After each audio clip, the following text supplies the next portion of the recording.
Sahyadri superfast media partner Nagar Sahyadri associated by Sahyadri publication.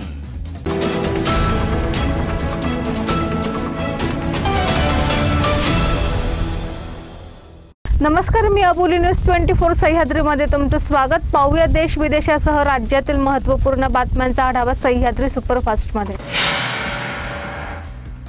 अनेकदा खेळता खेळता किंवा बसल्या जागेवर हृदयविकाराचा झटका येऊन काहीचे प्राण गेल्याचे आपण पाहिले आहे। मात्र त्याचबरोबर देव तारी त्याला कोण मारी असेही प्रसंग अनुभवले आहेत। मोठ्या अपघातातून किंवा संकटातून जीव वाचल्याचे हे उदाहरण आहेत। आता नवी मुंबईतील तळोजा येथील एका 32 वर्षीय युवकासोबत अशीच घटना घडली आहे।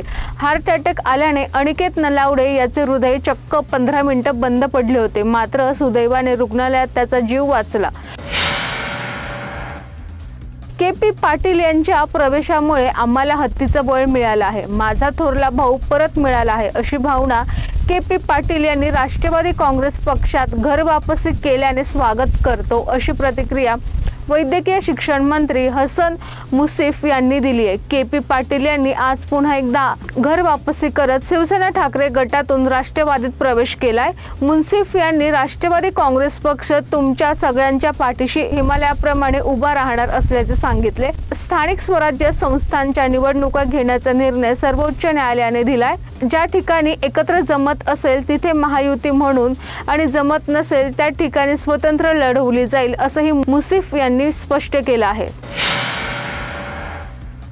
पुण्यातील वैष्णवी हगवणे मृत्यू प्रकरणावरून सर्वत्र संताप व्यक्त होत असतानाच आज राज्य महिला आयोगाच्या अध्यक्ष रुपाली चाकणकर यांनी वैष्णवीच्या माहेरच्या घरी भेट देऊन कुटुंबियांचं सांत्वन केलं।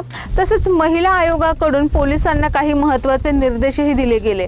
मात्र या प्रकरणात रुपाली चाकणकर यांच्यावर टीका होत असून महिला आयोगाने वेळीच लक्ष दिले असते तर ही वेळ आली नसते असे नेटिझन्स म्हणत आहेत।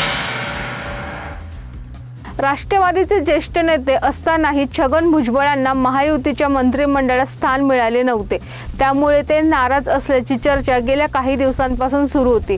मंत्रिपद न मिळाल्याची खंत त्यांनी अनेक वेळा बोलून दाखवली। त्यांनी उपमुख्यमंत्री अजित पवारवर थेट टीका केली होती। अजित पवारांनी मंत्रिमंडळात डावलल्यानंतर छगन भुजबळांनी मुख्यमंत्री देवेंद्र फडणवीसांची भेट घेतली होती। त्यावेळी फडणवीसांनी त्यांना संयम राखण्याचा सल्ला दिला होता। जय मुंडे यांच्या राजीनाम्यानंतर अजित पवार यांच्याकडे या खात्याचा चार्ज होता।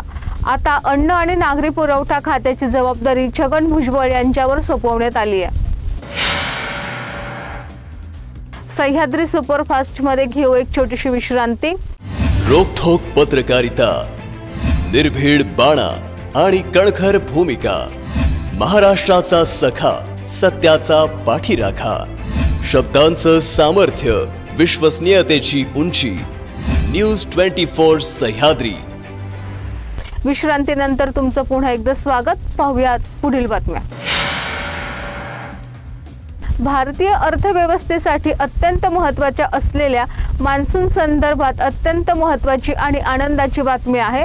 भारतीय हवामान विभागाने वर्तवलेल्या अंदाजानुसार यंदा मान्सून वेळेआधीच रविवारी केरळमध्ये दाखल होण्याची शक्यता आहे। IMDने दिलेल्या माहितीनुसार सध्या मान्सूनसाठी अनुकूल वातावरण निर्माण झालंय, त्यामुळे येत्या 25 मे पर्यंत मान्सून हा केरळच्या किनारपट्टीवर दाखल होऊ शकतो। वैष्णवी हगवणे मृत्यू प्रकरणाने संपूर्ण महाराष्ट्र हादरले। या प्रकरणात फरार असलेल्या राष्ट्रवादी काँग्रेस अजित पवार गट माजी तालुका अध्यक्ष राजेंद्र हगवणे आणि त्यांचा मुलगा सुशील हगवणे यांना अखेर पोलिसांनी स्वारगेट परिसरातून पहाटेच्या सुमारास अटक केली। वैष्णवीच्या आत्महत्येनंतर तिच्या कुटुंबियांना सासरच्या मंडळींवर हुंड्यासाठी छळ आणि आत्महत्येस प्रवृत्त केल्याचे गंभीर आरोप केलेत। या प्रकरणात आधीच वैष्णवीचा नवरा शशांक, सासू लता आणि ननंद करिश्मा यांना अटक झाली होती। दरम्यान राजेंद्रला अटक केल्यावर एक प्रश्न विचारण्यात आला होता, त्यावर त्याने दिलेल्या प्रतिक्रियेने सर्वांना धक्का बसला आहे। पहलगाम हल्ल्यानंतर भारताने पाकिस्तानातील अतिरेक्यांचे अड्डे उद्ध्वस्त करण्यासाठी ऑपरेशन सिंदूर राबवलं। त्यानंतर पाकिस्तानने शस्त्रसंधीची विनंती केल्यानंतर शस्त्रसंधीही झाली। त्यामुळे दोन्ही देशांनी एकमेकांवर हल्ले करणं थांबवलं आहे। डच मीडियाला दिलेल्या एका मुलाखतीत जयशंकर यांनी भारतीयांची भूमिका स्पष्टपणे मांडली आहे। पहलगाम हल्ल्यानंतर सुरू करण्यात आलेलं ऑपरेशन सिंदूर अद्याप संपलेलं नाही। ही मोहीम अजून सुरूच आहे। जर पाकिस्तानमधून ऑपरेट होणाऱ्या अतिरेक्यांनी पुन्हा दहशतवादी हल्ले केले तर भारत तसंच उत्तर देईल आणि अतिरेक्यांना टार्गेट करेल, असं जयशंकर यांनी म्हटलंय।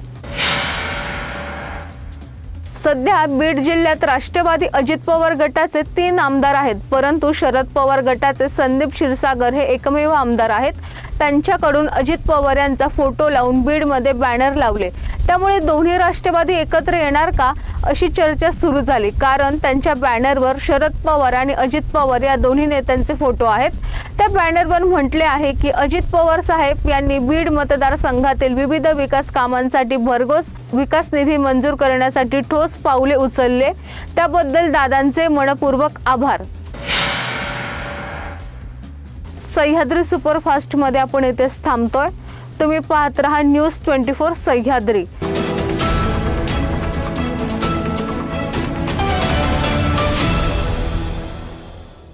शब्दांचं सामर्थ्य, विश्वसनीयतेची उंची, न्यूज 24 सह्याद्री।